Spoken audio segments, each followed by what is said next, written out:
Olá, meu amigo, minha amiga, que grande alegria, que grande satisfação estarmos juntos para mais uma recapitulação da lição. A lição número 10, que trata sobre o arrependimento e sobre o perdão. Um tema dos mais importantes que nós encontramos nas Sagradas Escrituras, considerando alguns aspectos pertinentes, à natureza do pecado, à natureza do mal que entrou no mundo, que nós possamos, através dessa lição, ampliar o nosso conhecimento e a necessidade de sabermos a importância do arrependimento e do perdão na vida de uma pessoa. Em 1 João, o texto para memorizar se encontra em 1 João, capítulo 1, versículo 9. Diz o seguinte: se confessarmos os nossos pecados, Ele é fiel e justo para nos perdoar e nos purificar de toda a iniquidade. Olha que coisa maravilhosa. Quando nós confessamos os nossos pecados, você não precisa confessar o seu pecado a ninguém. Você só precisa confessar o seu pecado a Deus. Porque ele diz aqui, Ele é fiel e justo para nos perdoar de todos os pecados e de toda a iniquidade. Deus é fiel. Ele não vai sair contando para todo mundo sobre o teu erro, sobre o teu pecado, sobre as coisas que te maltratam no dia a dia. Deus não, Ele é fiel. Ele vai guardar, mas acima de tudo, Ele vai perdoar, porque existiu o arrependimento. E o perdão de Deus, Deus nunca mais vai passar em rosto. Deus, a Bíblia diz que Ele apaga os nossos pecados, Ele cancela e Ele lança nas profundezas do mar. Meus queridos, o plano da redenção exige dois grandes elementos que são indispensáveis na vida do ser humano. O grande problema da humanidade. O problema da humanidade é a culpa, a vergonha, o medo e a separação de Deus. E quais são os dois elementos indispensáveis quando existe culpa, vergonha, medo e separação? Arrependimento e perdão, que é exatamente o que traz o título da lição. Sem arrependimento não há transformação. Em Atos, capítulo 3, versículo 19, diz: arrependei-vos, pois, e convertei-vos dos vossos pecados. O arrependimento é o quê? É você não simplesmente se entristecer com o pecado. É você se entristecer com o pecado, você ter a necessidade de mudar de vida e você ter a necessidade de ser uma nova criatura em Cristo Jesus. Então, quando existe isso, quando existe o arrependimento, Deus, Ele vai perdoar. Por isso que ele diz: arrependei-vos e convertei-vos, para que sejam cancelados os vossos pecados. Então existe perdão. E sem perdão não há a restauração da vida da pessoa. Então é exatamente sobre isso que nós iremos estudar. Bom, o primeiro tópico da lição é vivendo sem perceber a condição espiritual. Nós não podemos ser cegos, não podemos ser alheios, não podemos ter os olhos fechados, os ouvidos tapados, a não ouvirmos aquilo que Deus Ele tem a nos ensinar, aquilo que Deus tem a nos ajudar, aquilo que Deus Ele pode fazer através do Espírito Santo para que nós possamos perceber a natureza do nosso pecado, a natureza da nossa condição. E, para tanto, eu vou primeiro fazer uma radiografia dos sintomas da sociedade moderna, para entendermos que ela precisa saber a sua condição espiritual. Então, o que é que existe? Primeiro, a sociedade moderna está correndo contra o tempo. As pessoas não têm tempo para nada. A sociedade moderna é absorvida pelo trabalho, ela é dominada pela tecnologia e distraída por entretenimentos. E qual é o custo espiritual de tudo isso? Faltam momentos para o quê? Para nós termos comunhão com Deus, para a oração, para refletir, para examinar o coração e para buscar a presença de Deus na vida. Nós estamos tão atarefados, estamos tão envolvidos com esse sintoma da sociedade moderna, da modernização, da correria, da falta de tempo. E, meus queridos, o maior perigo espiritual não é apenas pecar, é viver tão ocupado que não deixamos de perceber os nossos pecados. E a gente acaba se envolvendo e sendo tomado e sendo dominado por ele. E o que é que a Bíblia diz no Salmo 139, versículo 23? Sonda-me, ó Deus, e conhece o meu coração. É pedir a Deus que sonde o coração da gente e nos revele qual é a nossa condição, para que a gente não seja pego de surpresa. Próximo tópico da lição, a mecânica da convicção. Quem nos mostra o pecado? no livro de João, capítulo 16, versículo 8, diz: quando ele vier, convencerá o mundo do pecado, da justiça e do juízo. Esse texto que Jesus está dizendo, quem é que vai vir? É o Espírito Santo. Ele diz, se eu não for, ele não virá. O Espírito Santo haveria de vir para convencer o mundo do pecado, da justiça e do juízo. Veja, então o Espírito Santo, ele revela a nossa condição, ele convence do pecado, da justiça e do juízo, e ele conduz a Cristo, porque quem pode perdoar, quem pode salvar é Cristo. E nós estudamos que o Espírito Santo, ele vai nos mostrar que nós somos transgressores da lei, que nós estamos culpados diante de Deus e que nós precisamos de Cristo. E Jesus disse, sem mim nada podeis fazer. E assim, meus queridos, a obra do inimigo é condenar para destruir. E a obra do Espírito é exatamente convencer. Convencer para salvar, corrigir para restaurar e conduzir à cruz de Cristo. Mostrar que sem Ele, nada nós podemos fazer. E eu e você precisamos entender que pela fé nós somos salvos, pela graça nós somos salvos, mediante a fé. Isso não vem de nós, é dom de Deus. Então, algumas questões que precisam, que é o próximo pauta daqui da lição, o falso vocês, né? E você tem que entender o seguinte, o falso arrependimento e o verdadeiro arrependimento.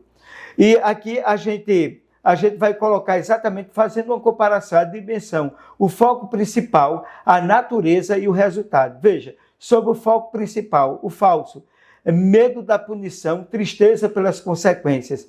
Então, quando não é um arrependimento verdadeiro, quando se trata de remorso, então tem medo de punição, tristeza pelas consequências. Você está preocupado pelas consequências e não pela transformação.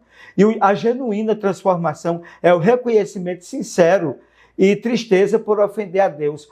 Pedro, quando ele pecou, quando ele negou a Jesus, ele chorou amargamente. Você lembra do texto? A Bíblia diz que Pedro chorou amargamente. E o que foi que fez Judas? Quando Judas percebeu que traiu Jesus, no lugar dele se arrepender, ele acabou com a própria vida dele, com a própria existência dele, demonstrando assim que o verdadeiro arrependimento leva o quê? A mudança, a transformação. O remorso, né? Que é o falso arrependimento, a natureza desse sentimento é passageiro. Você faz hoje, chora amanhã e depois de amanhã você volta a fazer de novo.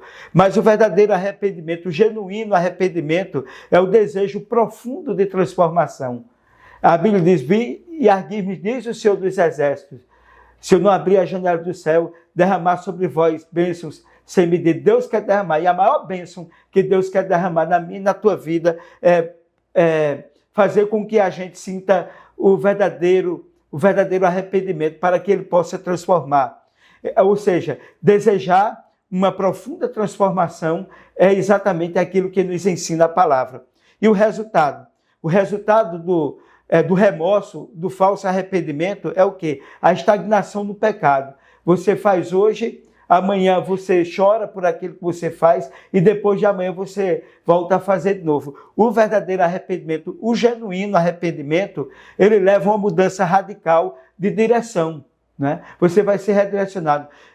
Veja, a Bíblia diz o seguinte, primeira epístola de João, capítulo 2, versículo 1. Filhinhos, estas coisas vos escrevo para que não pequeis. Se alguém pecar, nós temos um advogado junto ao Pai, Jesus Cristo justo. Então, é interessante nós observarmos que mesmo que o indivíduo que experimentou o verdadeiro arrependimento, ele venha cair, mas existe arrependimento. Existe a possibilidade de transformação, até porque ninguém é perfeito.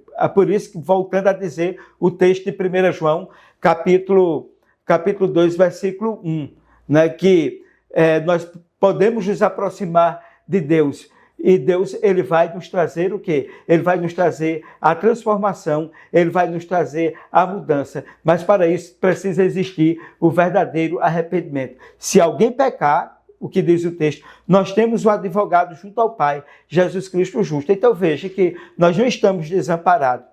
O exemplo de Davi. no Salmo 51, que é que ele diz: cria em mim, ó Deus, um coração puro. E nunca se esqueça, o cair é do homem, mas o levantar é de quem? O levantar é de Deus. Então, cria em mim, ó Deus, um coração puro. Arrependimento genuíno, ele produz mudança. E, meus queridos, o próximo tópico da lição: salvação não é conquistada. A salvação, ela é recebida de graça por Deus.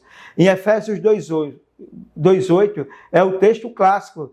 Pela graça sois salvos, eu já citei. Mediante a fé, isso não vem de vós, é dom de Deus. Então, a salvação não é conquistada, é um dom imerecido que nós recebemos de Deus por amor que Ele nos tem.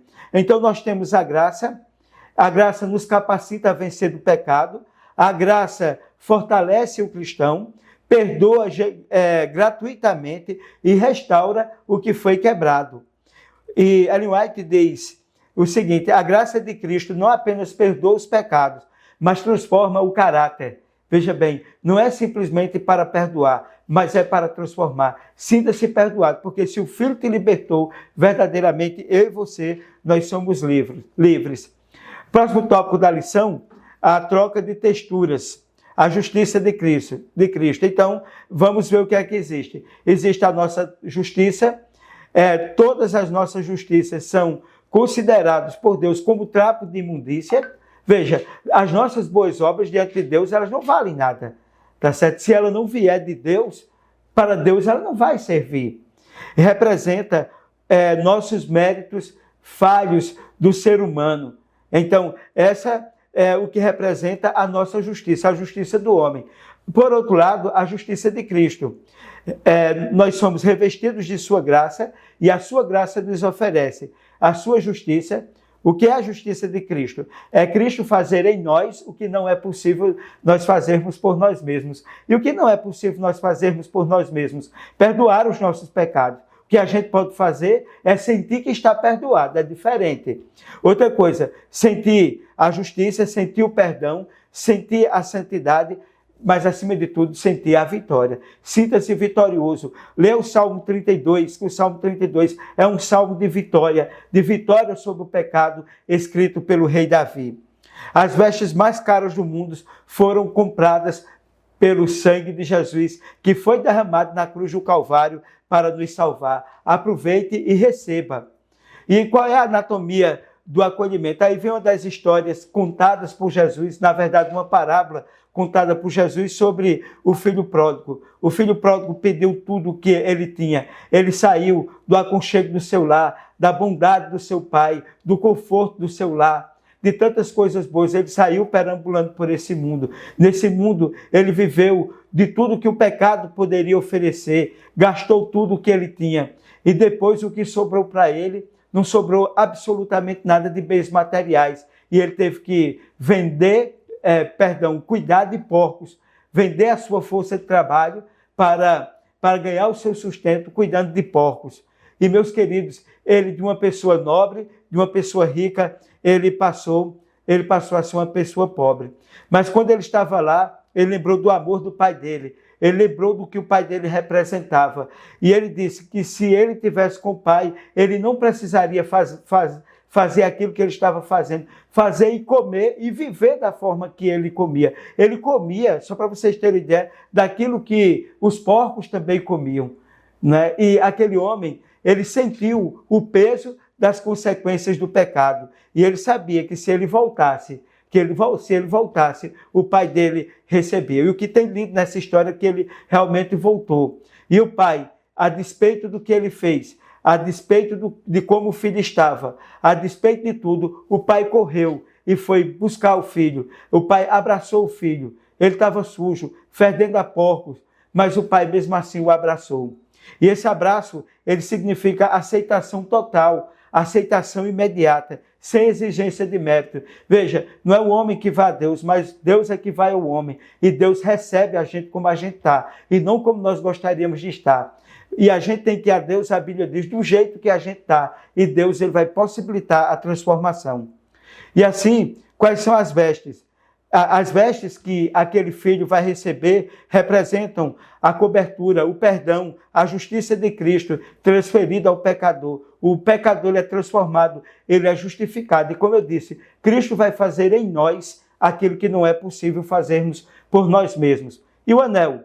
Ele recebe o anel, é símbolo de autoridade restaurada e uma nova identidade familiar. Veja que a pessoa é restaurada diante de Deus e Deus não vai ficar lembrando das coisas antigas, dos pecados. O ser humano pode até lembrar, mas esqueça, porque Deus ele já te restaurou. E se o Filho te libertou, verdadeiramente você é livre. E por fim, o que foi que o Pai ofereceu? Uma festa que representa a alegria celestial pela restauração completa. E a Bíblia diz que a grande alegria no céu por um pecador que se arrepende. Então essa é a anatomia do acolhimento. O filho pródigo, houve perdão e houve salvação. E qual é o ecossistema da redenção? O perdão divino não apenas apaga o nosso pecado, ele restaura completamente o pecador para o futuro. Então ele apaga o pecado e restaura para o futuro. Então, primeira coisa, convicção. O Espírito sonda e revela a condição humana. Segundo, o arrependimento. O pecador reconhece, entristece e muda de direção a partir do Espírito Santo, que o convence do pecado, da justiça e do juízo. Terceiro, o perdão. Deus apaga o registro do pecado através do sangue de Cristo. A graça, o fator divino, o favor divino, que capacita e transforma o caráter da pessoa. E por fim, a justificação. O ser humano é revestido com as vestes puras de Cristo. Simbolicamente, nós somos novas criaturas e essas roupas brancas significam que Cristo nos purificou, que Cristo nos transformou e somos nova criatura em Cristo Jesus. Vai ocorrer uma auditoria espiritual, uma aplicação prática.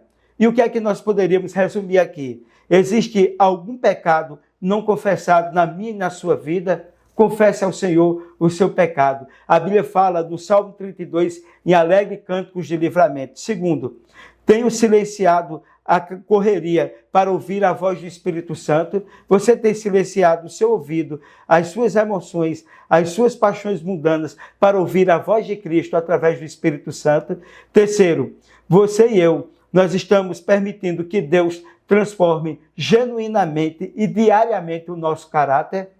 Quarto, nós temos praticado o perdão com as pessoas ao nosso redor. Lembre-se, primeiro você tem que aceitar o perdão, porque Deus te perdoou, e depois você também tem que aprender a perdoar. Como diz a oração de São Francisco de Assis, é perdoando que se é perdoado.